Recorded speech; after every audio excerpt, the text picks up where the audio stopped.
ওম হরি ওম তৎসৎ। ওম নমো ভগবতে বাসুদেবায়।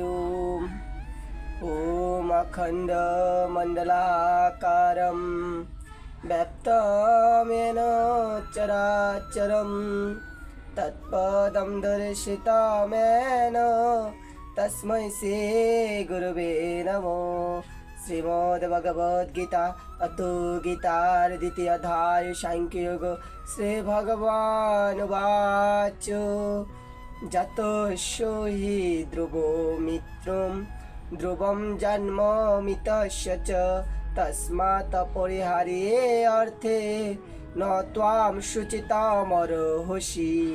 অর্থাৎ যার জন্ম হয়েছে তার মৃত্যু অবধারিত এবং যার মৃত্যু হয়েছে তার জন্ম অবশ্যম্ভাবী। অতএব অপরিহার্য কর্তব্য সম্পাদন করার সময় তোমার সুখ করা উচিত নয়।